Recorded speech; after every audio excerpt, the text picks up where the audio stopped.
এই যে আজকে আমি টিফিনে এই ডাল ভিজিয়ে রেখেছিলাম, সব রকমের মুসুরির ডাল, মতলব তারপরে ছোলার ডাল, আর ওই ছিলকাওয়ালা ওই মুগ ডাল হলে না, মুগ ডাল, আর একটু চাল, হ্যাঁ না।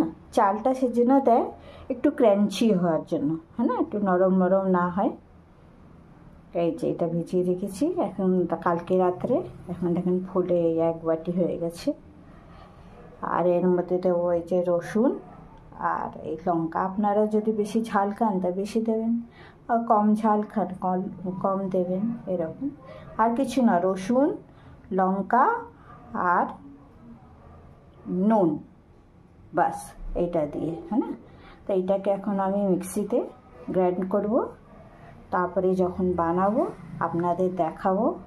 দেখবেন খেতে খুব টেস্টি লাগে, খুব টেস্টি লাগে।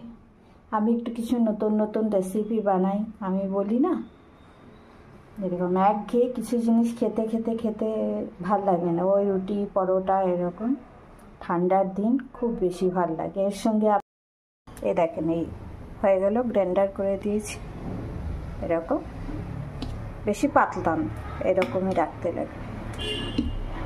এটা এখন আপনি এই যে নির্লেপের যদি তাওয়া থাকে না, ওগুলো দিয়ে ভালো, একটু বেশি চিপকায় না। আর সিম্পল তাওয়াতে চাটুতে তো চিপকিয়ে যায়, তো এটা নির্লেপের চাটু। তো এটার মধ্যে আপনি তেলও দিতে পারেন। এই যে আমার কাছে একটু বাটার ছিল, এই যে বাটারটা এরকম একটু ঘুমিয়ে দিলাম, তারপরে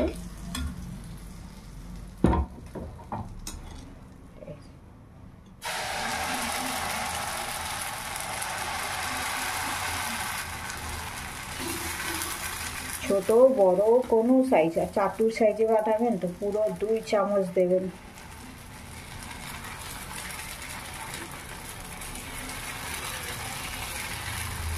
এরকম পাতলা করবেন, বেশি মোটা করবেন না, ভালো লাগবে না তাহলে।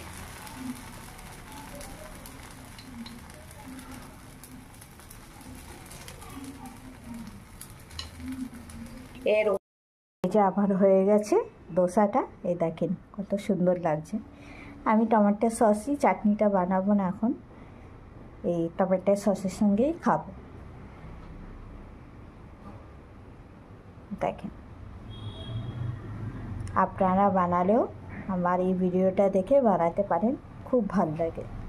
বৃষ্টির দিনে তো খুব ভাল লাগে।